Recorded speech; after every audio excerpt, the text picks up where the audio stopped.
अक्षय तृतीया पर भगवान श्री कृष्ण के मुंडन की क्या कथा है, इस वीडियो के अंतर्गत आप वो जानेंगे।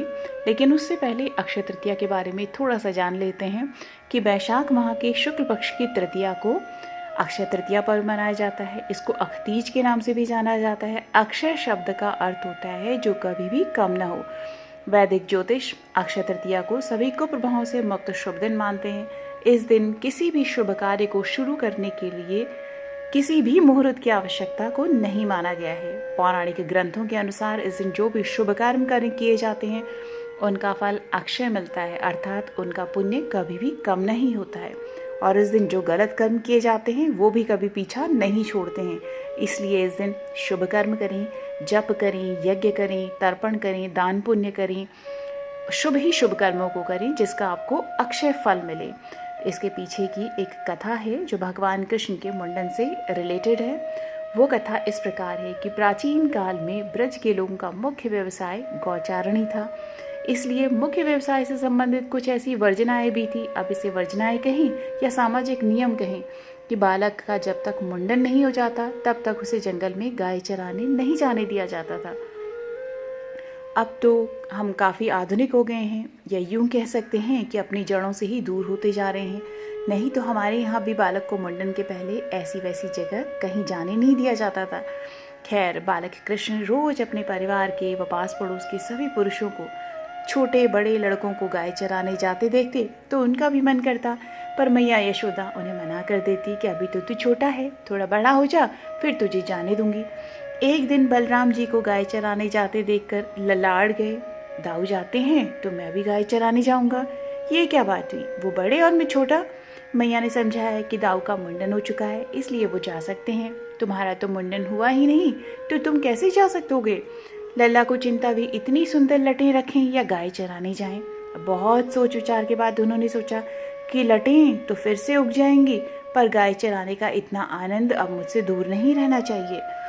वे तुरंत नंद बाबा से बोले, कल ही मेरा मुंडन करा दो, मुझे तो गाय चराने जाना है। नंद बाबा हंस के बोले, ऐसे कैसे करा दे मुंडन, हमारे लल्ला के मुंडन में तो बहुत बड़ा आयोजन करेंगे, तब लल्ला के केश जाएंगे।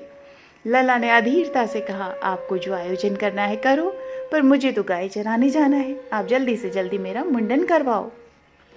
मुंडन तो करवाना ही था, अतः नंद बाबा ने गंगाचार्य जी से लल्ला के मुंडन का शुभ मुहूर्त निकलवाने का आग्रह किया। निकट में अक्षय तृतीया का दिन शुभ था, इसलिए उस दिन मुंडन का आयोजन तय हुआ। आसपास के सभी गांव में न्योते बांटे गए, हर्षोल्लास से कई तैयारियां की गई। आखिर आयोजन का दिन आ ही गया। आसपास के गांव के हजारों अतिथियों की उपस्थिति में भव्य आयोजन हुआ, मुंडन हुआ। और मुंडन होते ही लल्ला मैया से बोले, मैया मुझे कलेवा अर्थात नाश्ता तो दे दो, मुझे तो गाय चराने जाना है। मैया थोड़ी नाराज होते हुए बोली, इतने मेहमान आए हैं घर में और तुम्हें देखने, और तुम हो कि इतनी गर्मी में भी कहते हो कि गाय चराने जाना है। थोड़े दिन रुको, गर्मी कम पड़ जाए तो मैं तुम्हें दाऊ के साथ भेज दूंगी। मगर भगवान कृष्ण वो अड़ गए, ऐसा थोड़ी होता है, मैंने तो गाय चराने के लिए ही मुंडन कराया था, नहीं तो मैं इतनी सुंदर लटों को काटने क्यों देता।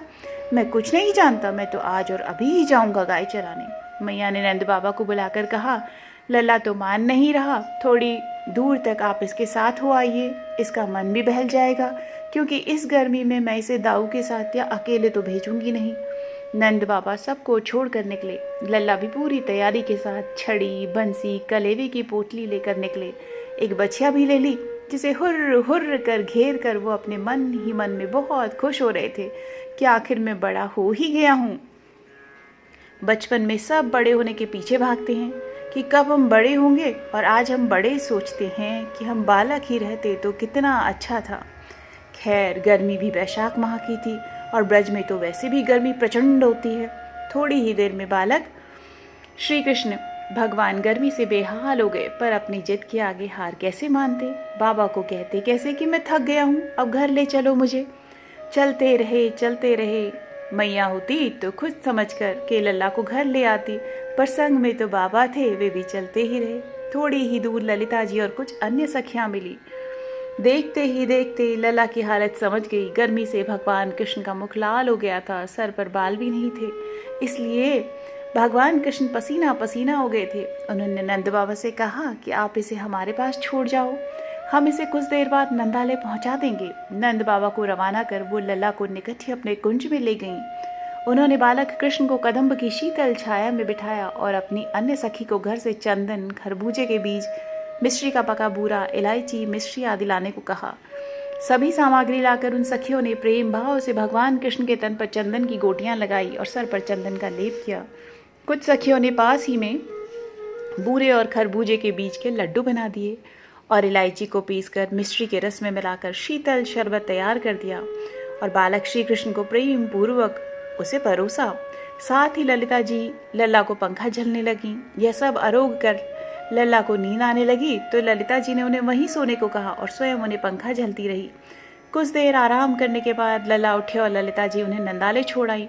आज भी अक्षय तृतीया के दिन प्रभु को ललिता जी के भाव से बीज के लड्डू और इलायची का शरबत ये परोसे जाते हैं, उन्हें भोग लगाया जाता है। विशेष रूप से केसर मिश्रित चंदन की गोटियां भी उनको भोग लगाई जाती हैं। लल्ला ने गर्मी में गाय चराने का जो विचार था वो त्याग दिया था। अब औपचारिक रूप से भगवान श्री कृष्ण ने जो गौचारण शुरू किया था वो उसी वर्ष गोपाष्टमी, जो दीपावली के बाद वाली अष्टमी है, उस दिन से उन्होंने उसको शुरू किया और इसी दिन से उन्हें गोपाल भी कहा जाता है। वर्ष में एक ये ही दिन ऐसा होता है जब बीज के लड्डू अकेले श्री जी को परोसे जाते हैं, अन्यथा अन्य दिनों में बीज के लड्डू के साथ चिरौंजी के लड्डू भी उन्हें भोग लगाया जाता है उसका भी। तो सभी भक्तजन प्रेम से बोलिए ओम नमो भगवते वासुदेवाय नमः। जय श्री कृष्णा। और अगर आपको वीडियो पसंद आए तो उसको लाइक शेयर कीजिएगा, चैनल पर नए हो तो सब्सक्राइब कीजिएगा। आप मिलते हैं ऐसी ही एक नई वीडियो के साथ में।